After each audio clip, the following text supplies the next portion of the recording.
तो पहले सबको नमस्ते, जय भीम।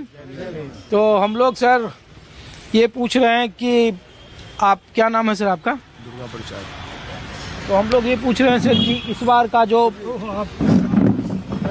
देश की संसद में जो चल रहा है और जो हुआ, तो हम लोग तो उसको, हर चश्मे का एक ही चश्मा है राजनीति। तो दिल्ली का विधानसभा चुनाव हम लोग देख रहे हैं, तो क्या वो मुद्दा है, उसका असर क्या होगा और किस तरीके से देखते हैं पूरे घटना? ये जो संसद में जो अभी जो वार्तालाप हुई है उसके विषय में आप बात कर रहे हो। हाँ। जो भी हुआ वो गलत हुआ है। बाबा साहब भीमराव अम्बेडकर जो है वो संविधान का निर्माता है। उनके खिलाफ अगर कोई बोलेगा तो देश तो उसके बारे में बहुत कुछ सोचेगा। लेकिन बार बार यही लोग सफाई भी दे रहे हैं, जो दूसरा पक्ष है कि हमारा जो मंशा था, मकसद था, वो कांग्रेस पार्टी की नाकामियों को दिखाना था कि बाबा भीमराव अंबेडकर के विचारधारा को कैसे उन लोगों ने समय के साथ नष्ट किया, चाहे मंत्रिमंडल की बात हो या उनके इस्तीफा की बात हो। तो ये जो फैशन वाली चीज़ है उसको तोड़ मरोड़ कर पेश किया गया। तो हम ये पूछ रहे हैं आप लोगों के बीच में कि दो पार्टियां हैं, जो आम आदमी पार्टी और कांग्रेस पार्टी, जो इन दोनों विचारधारा को आगे बढ़ा रही है, और लग रहा है कि दोनों के जो सबसे बड़ी ऐसी पार्टियां हैं यही दोनों है बीजेपी के मुकाबले। तो इन तीनों पार्टियों को लेकर आप लोगों की राय क्या है? मैं इस बारे में क्या कह सकता हूँ यार, मेरे को तो कुछ समझ नहीं है। नहीं, आप बात करो। हाँ, प्रधान जी से तो बात हुई है, आप बताइए सर।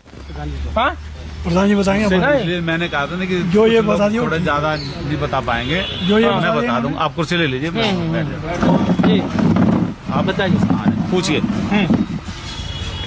हम यही पूछ रहे हैं कि जो तीन पार्टियां हैं और जो देश की संसद में हुआ है, तो दिल्ली का विधानसभा चुनाव है, तो राजनीतिक चश्मे से देखने पर तीनों पार्टियों को लेकर आप लोगों की राय क्या है?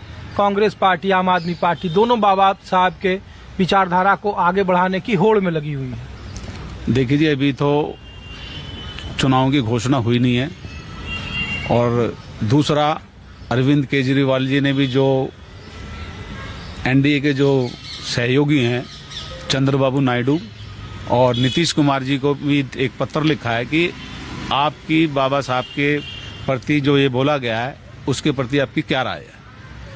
तो पहली बात तो उनसे पूछा जाएगा कि उनका संकेत किस ओर है, और ये जो घटनाक्रम हुआ है उसके अंदर जितना भी हमारा यहाँ ये जो जिस विधानसभा सीट में आप बैठे हुए हैं ये रिजर्व सीट है, और यहाँ पर जो है जिस इलाके में आप बैठे, बापानगर, देवनगर, रैगरपुरा, बिडनपुरा, यहाँ पर 95% जो है दलित समुदाय रहता है। और दलित समुदाय जो है बाबा साहब को अपना एक आराध्य मानता है, अपना भगवान मानता है। उसकी एक तरीके से हम पूजा करते हैं, क्योंकि उनके किए हुए कार्य की वजह से ही आज हमें बैठने का, उठने का, बोलने का, खाने का, पीने का, पढ़ने, यहाँ तक कि हमें पढ़ने का भी अधिकार उन्हीं के माध्यम से मिला है। क्योंकि हमें स्कूल में जाने से रोका जाता था, मंदिर में पूजा करने से रोका जाता था। तो उनके खिलाफ जो अमित शाह ने जो बयान दिया है वो निंदनीय है, हम उसकी आलोचना करते हैं। और भविष्य के अंदर जिस प्रकार से ये इनका जो स्वभाव है, अगर इनकी 400 सीटें आ जाती तो इनका अहंकार तो और ज्यादा हो जाता। क्योंकि अभी अमित शाह ने प्रेस कॉन्फ्रेंस में ये माफी नहीं मांगी। उन्होंने खड़गे जी को कहा है कि मेरे इस्तीफे देने से आपकी स्थिति नहीं बदलेगी, 15 साल भी आप वहीं रहेंगे। यानी कि इनका कहने का यानी कि 15 साल तक आप और सत्ता में रहोगे, इसी प्रकार के आप बयान देते रहोगे, दंगे फसाद कराते रहोगे, हिंदू मुस्लिम कराते रहोगे, लेकिन माफी नहीं मांगोगे आप। बेरोजगारी के जहां कहीं भी आप देखिए, इसके पीछे का नैरेटिव आप समझिए। जब जब अडानी का मुद्दा लोकसभा के अंदर उठा है, तब तब इन्होंने कोई ना कोई चीज ऐसी अड़ाई है ताकि वो मुद्दा छिप जाए और दूसरा मुद्दा आ जाए। उस मुद्दे को हटाने के लिए इन्होंने अम्बेडकर का लिया, अम्बेडकर की आग बुझाने के लिए इन्होंने कल धक्का मुक्की कर दी। अब इसको हटाने के लिए फिर कल को ये कुछ भी कर सकते हैं, क्योंकि सत्ता इनके हाथ के अंदर है, पुलिस इनके हाथ में, ईडी इनके हाथ में, सीबीआई इनके हाथ में, सारा कुछ जो चुनाव आयोग इनके हाथ में। और तो लो, तो ये जो लोग हैं बहुत ही शक्तिशाली लोग हैं। ये विपक्ष की एक नहीं सुन रहे, जो कुछ मन में आ रहा वो कह रहे। नहीं तो ये दो ही बातों के अंदर ये मुद्दा समाप्त हो जाता है कि मेरे दिए गए बयान से अगर किसी समुदाय को कुछ नुकसान पहुंचाओ, ठेस पहुंची हो, तो मैं उसके लिए खेद प्रकट करता हूं। लेकिन इनका अहंकार है कि अभी तक इन्होंने इस मामले के अंदर खेद प्रकट नहीं करा। एक बात बताइए, आप कांग्रेस पार्टी से जुड़े हुए हैं? नहीं, मैं जुड़ा हुआ कांग्रेस पार्टी से। मैंने आपको बताया ना, मैं 20 साल यहाँ से विधायक रहे, मोतीलाल बकोलिया जी उनका। हाँ जी, हाँ जी। कि अरविंद केजरीवाल का भी तस्वीर दिख रहा है यहाँ बाबा साहब अम्बेडकर के ठीक है। साथ। हाँ, तो ये परिसर तो मैं इसलिए आ रहा हूँ आपके पास, मैं इसलिए सवाल ये पूछ रहा हूँ कि अम्बेडकर साहब के एक तो खिलाफ में बीजेपी ने आपने कह दिया, हाँ ठीक। जो उनकी विचारधारा को आगे बढ़ा रहे उसमें दो पार्टियां हैं दिल्ली में, आम आदमी पार्टी और कांग्रेस पार्टी। तो इन दोनों को लेकर आम आदमी पार्टी भी करे कि भाई हमने बाबा साहब अम्बेडकर के विचारधारा को आगे बढ़ाया, वो भी वाल्मीकि मंदिर जा रहे हैं। तो दिल्ली में विधानसभा के चुनाव हैं, तो बाबा साहब के असली हितैषी आम आदमी पार्टी या कांग्रेस? देखिए, आम आदमी पार्टी का तो उदय हुए जुम्मे 15-20 साल से ज्यादा का इनका इतिहास नहीं है। कांग्रेस पार्टी का इतिहास 1947 से पहले और का है। 12 साल का। हाँ, तो 12 साल का इतिहास देख लो, और जो स्वतंत्रता संग्राम के अंदर कूदी पार्टी उसका इतिहास देख लो, उसको देख लो। ये 15 साल से है, और कांग्रेस कितने साल से? कांग्रेस का इतिहास 100 सालों से ज्यादा का है। तो हमारी तो जो आइडियोलॉजी है बाबा साहब को लेकर के थी, अब ये चुनावी उसके अंदर ये इन्होंने भी सहयोग करा। तो यहाँ पर से देखो, अभी किसी भी एक पार्टी को छोड़ के दो पार्टियों ने अपना उम्मीदवार घोषित नहीं करा, क्योंकि दिल्ली की जो जनता है, दिल्ली की जनता हर 15 साल में कांग्रेस के रही।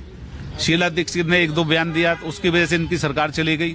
तो यहाँ पर भी 15 साल से इनकी सरकार है, और ये जो मुफ्त की जो रेवड़ियां बट रही हैं, इसके खिलाफ कितने को मिली कितने को नहीं मिली, ये जनता तय करेगी। और यहाँ के जो 2 उम्मीदवार आएंगे वो तय करेंगे कि यहाँ पर हम किसे जिताएं किसे हराएं। आप भी कुछ बात करेंगे सर? जो हमारे सामने कर दिया वही ठीक है। हाँ जो उन्होंने बोला सर, तो कांग्रेसी, आप थोड़े कांग्रेसी होंगे सर, तो कांग्रेसी कह रहे हैं जो कि उन्होंने कह दिया वो ठीक है।